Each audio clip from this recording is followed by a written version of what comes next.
Thank you. Good afternoon, everybody. This is our conflict of interest disclosure. There are approximately 4,000 people active who inject drugs in Montreal, and according to regional surveillance data, 72% of them are HCV antibody positive. HCV transmission remains high, with an incidence of 22.1 per 100 person years.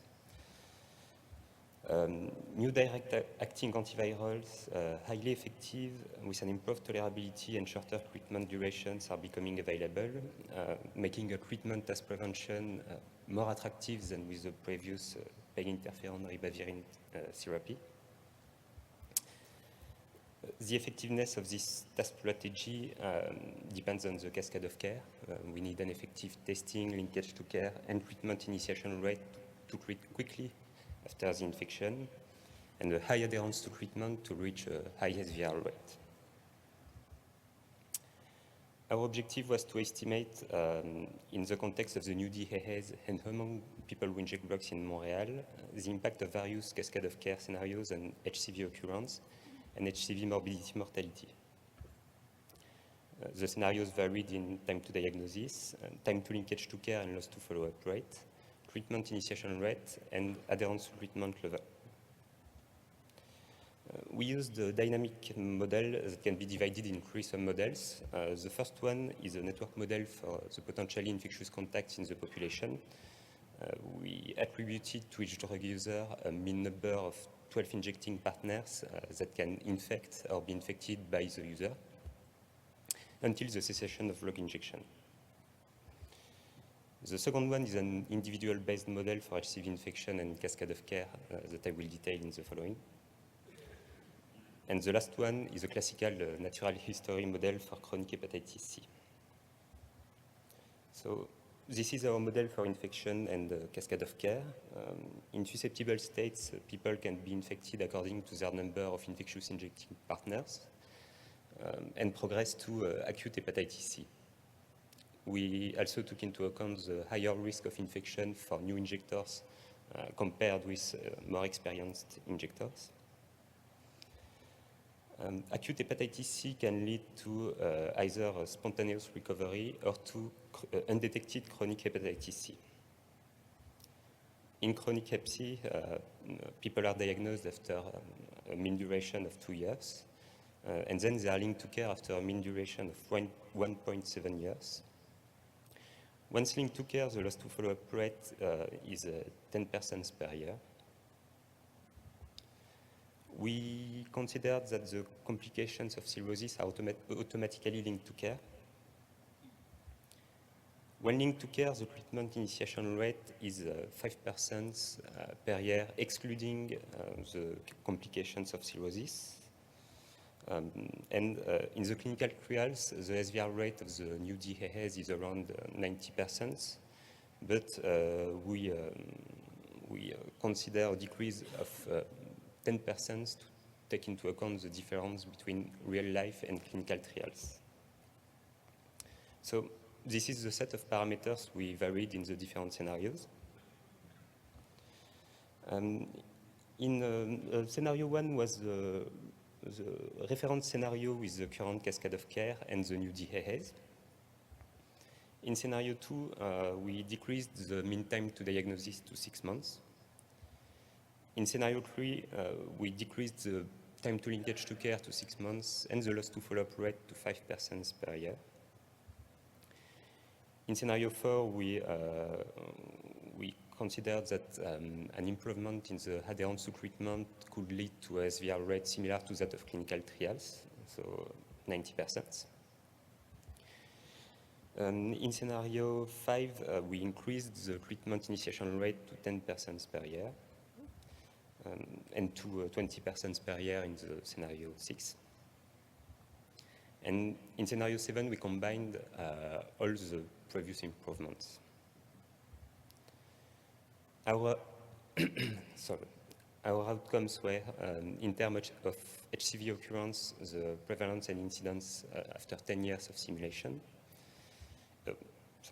And in terms of morbidity, the cumulative number of new complications of cirrhosis over 40 years.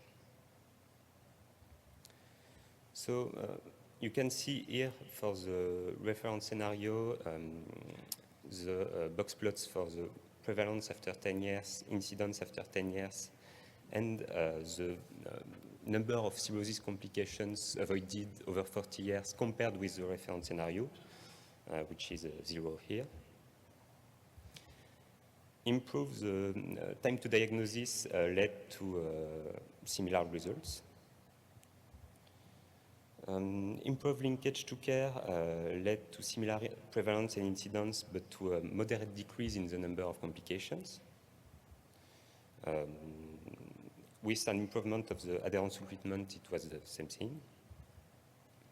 When we improved the treatment initiation rate, we obtained a high decrease in prevalence, incidence, and number of cirrhosis complications. And these decreases were even more important when we reach treatment initiation rates of 20% per year.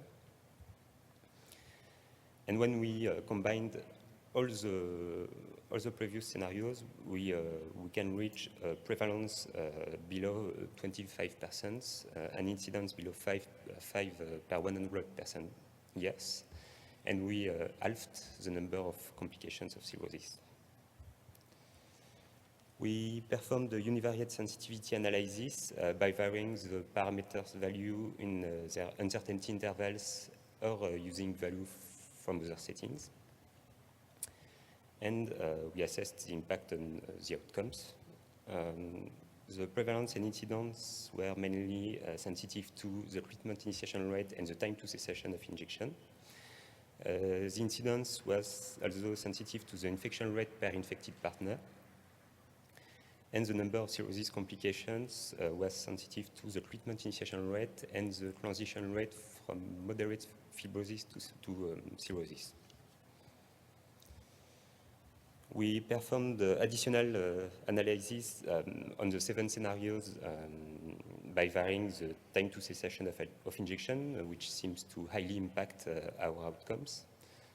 The number of injecting partners, and another one by treating only moderate and severe fibrosis.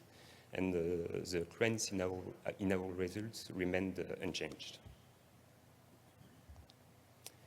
The main strengths of this study are that we used combined scenarios, including the entire cascade of care. We used a large amount of local data, and we assessed the impact at the community and individual levels. The main limits are that we didn't take into account behavioral changes after diagnosis. The network model is static and simple. And we didn't include prevention intervention on drug injection and risk reduction.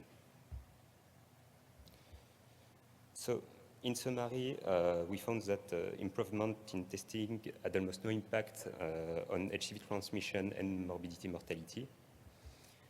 Improvement of linkage to care or adherence to treatment led to a moderate decrease in the number in HCV morbidity. Improved the treatment initiation rate led to a large decrease of both transmission and morbidity mortality. And improved the entire cascade of care was highly effective on both HCV transmission and HCV morbidity. We can conclude that in the context of the new DHAs, the greater availability of antiviral treatments in the population of people who inject drugs in Montreal is necessary to obtain a high decrease in the disease burden using a TASP strategy. Isolated improvement in other parts of the cascade of care, like testing, linkage to care, or adherence to treatment, would have a limited impact on disease burden. The time to cessation of injection and the injection rate per infected partner had a high impact on incidence in the sensitivity analysis, suggesting that a TASP plus strategy, including public health intervention to prevent drug injection and reduce the related risk, is necessary. But further analysis using a more complex model are needed to investigate these points. To finish, I would like to thank all the people involved in this project, the organizer of this Congress for allowing me to present this work, And thank you for your attention.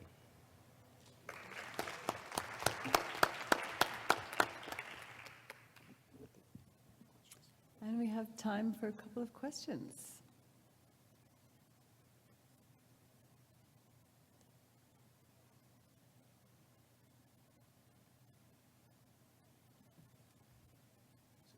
What assumptions did you make about reinfection and whether people who were reinfected would be retreated?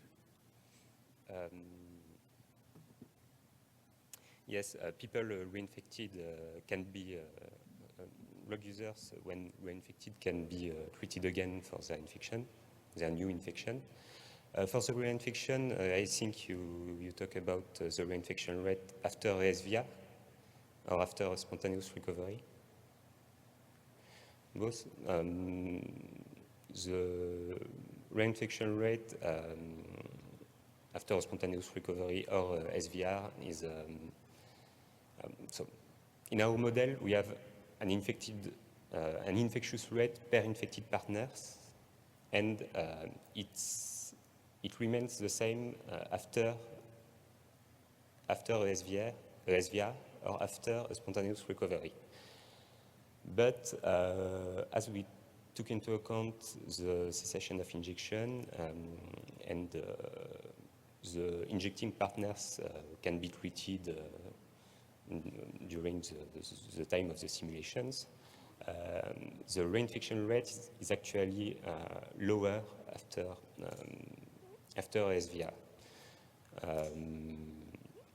In literature, the reinfection rate after SVR is between 2 and 4 per 100 person years. In our model, it's more like 5 per 100 person years, but I think it's conservative because we don't know if with the new DHAs, with a high tolerability and high SVR rates, that will maybe have an impact on the reinfections, you know. Okay. Thanks for a great presentation. Ron Hirschau from University of Illinois at Chicago. You know, in the United States, insurance plays a great role in determining who gets initiated on HCV therapy, and it's really often in some jurisdictions reserved for only those with complicated disease. I was wondering if you could comment on the situation in Canada regarding that, and whether you plan on modeling out different scenarios based on delaying treatment only until the end stages of HCV infection, and what the impact would be on things like incidence if one were to theoretically treat all comers regardless of disease stage. Actually, for your first question, in Quebec, the new DHAs are reimbursed regardless to the fibrosis score. But you are right, in many countries and other states, I think, it's you have conditions about the severity of the liver disease.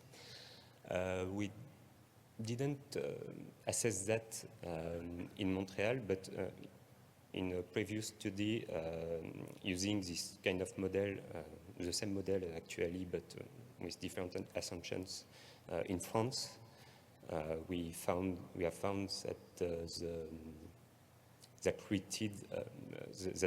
treatment delivery, regardless the fibrosis score, is highly effective compared with a treatment delivery only for F2, F3, and F4 stages. Thank and you. It's nearly half the prevalence after 10 years to treat regardless to the fibrosis score. Thanks. Thank you. Thank you.